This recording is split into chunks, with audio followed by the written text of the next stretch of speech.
St. Ignatius of Antioch. He was in that group of people who followed the apostles generationally and did a lot of research and writing about the faith that came to them from the apostles.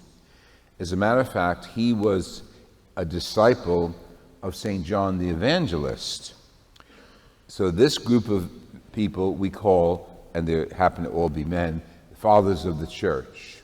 And St. Ignatius is one of the main fathers of the church. It was struggling times in which he lived. Trajan was emperor, Christians were not popular, and Christians were a threat to the Roman Empire for a few reasons, but the main reason is they just wouldn't worship statues. Okay, now the punishment was often death. And he, St. Ignatius, was in Antioch, so he became a leader of the group there, the Christians, and eventually he received the title of episkopoi, bishop. So he was the bishop of Antioch, but because he was the leader of this group of people, the Christians, he was condemned to death. Very strange, however, from Antioch, which is Turkey, he was sent to Rome to die. And the historians don't really know why. Maybe the nonchalant answer was and there was a group of soldiers going to Rome anyway, and they threw him with the pile and just to go to Rome. And they were probably they were walking. Soldiers may have been on horses, but he was a condemned man, so he was probably walking with other condemned people. To die in Rome was an honor given to Roman citizens. That's why there's question as to was he a Roman citizen or not. Now you and I probably doesn't make a difference. Well, St. Paul was a Roman citizen, and when he was condemned in Jerusalem, he said, I'm calling on my citizenship. I want a trial in Rome. And he got it. That's where he died. He got his trial in Rome. So Roman citizenship, once Rome conquered an area, was very important. So on his way, now this is interesting, because on his way, he could meet with people. He met with little congregations of Christians.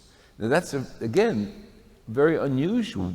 We don't know all the facts about that. We have quite a few theories as to why that happened and how that happened, but he was able to, in that long trip from Turkey to Rome, stop here and there and meet Christians along the way. And what he did was very interesting. He wrote letters, and we have about 9 letters that he wrote on living the faith. So this is early catechesis. So, I mean, I just read the article in your bulletin that the catechist here is on a pregnancy leave, and she'll be back in January. And I'm reading that in the bulletin. And that's exactly what continues in our church. Catechesis, religious education. We used to call it CCD, Confraternity of Christian Doctrine. But teaching extra-biblical faith is still going on. Biblical faith is a Bible study. Extra-biblical faith would be any kind of catechesis, lives of the saints, organization of the church, theology, sacraments. So he wrote 9 major letters, and one of them is really a kick because he insisted that those who were receiving his letters were one family, and he used the word katholikos, spelled with a K, it was Greek, katholikos. And that has come down to us as who we are, Catholics. Catholics who were named Catholics by this martyr, St. Ignatius of Antioch, in the 1st century. He died in about 104. So that's one of his nice contributions. There were others. On his way to Rome, he finally was condemned in the Colosseum. And his condemnation was pretty gross. He was torn apart by lions. He was thrown into the Colosseum, probably a mess, bloody, beaten up, and the lions saw that as a delicious dish, and they attacked him. And the audience watched this. This is the Roman holiday spirit.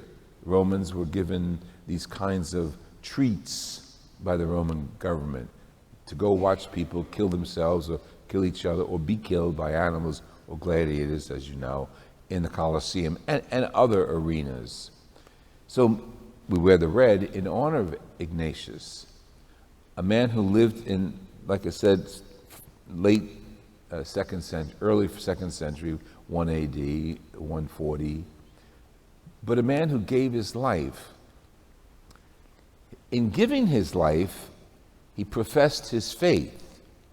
In professing his faith, we have the remnants that is called Catholic faith.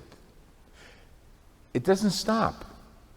You and I, we might be, but right now are not being martyred for our faith, but you and I are being challenged to live that faith as Catholics, as universal members of the body of Christ. He literally gave his life. Well, Jesus gave his life too. And you know, many of the other apostles and martyrs as well.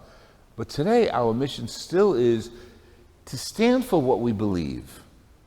Now, we were having a conversation in the sacristy before church, before Mass, how the numbers of Catholics have changed and diminished. One was COVID related, others laziness related, but believe me, that this is my insight, it's not God, it's not the church officially. I think COVID was one of the instruments of Satan that kept people away from the church. That, yes, thank God for technology, people were able to watch Mass on TV, and we have all of our programs on our internet site, Friends of the Word. But the bad news with that is many people stayed home when COVID is really diminished, instead of coming to church where the body of Christ gathers, where we are most Catholic. So we got to pray for those people to come home, but for the next generation, as I look, I'm going to venture to say, your grandchildren, they ain't coming. Not this specific group, but you know what I'm talking about, that age group. They ain't coming. And the secular world has pulled them away. The martyrdoms that we are challenged to embrace is to stand up to our young people and be a role model for church and faith and practicing the faith and talk about it and listen to their complaints. I don't know what all the complaints are. Most of them have to do with laziness or something else attracting them away from the faith. Go back to the early church. The Romans wanted to use their gods and goddesses to attract Catholics away from their faith. And people like Ignatius said, no, we're going to stick to our guns because Jesus is the way. Jesus is the means of salvation. Now, look around. Okay, there's a big church and today's a weekday Mass, but during the Sunday Masses, when I used to start coming here years ago, both sections of the church were packed with people. It's less now. Some have died off, but that's not who's missing. Who's missing is the young people who are being distracted by secular invitations. And all the things work against us in society. I'm not going to name a bunch, but from the government to our local community, work to attract our young people away from the church and into secular invitations, secular enjoyments. We have to name them. All of us can talk about them later. But those secular enjoyments are the work of the devil. I absolutely believe it. You got a punch start with COVID, and that was a good way to start people staying home. And the church has done some bad things too, but we're people. I'm not excusing it. So we've done our part. As practicing Catholics, we've done our part to make mistakes. But with reconciliation and invitation, we have to bring our sisters and brothers back home. Ignatius would be proud of you. He died for his faith. He wants us, as Jesus does, to live for our faith, the Catholic faith.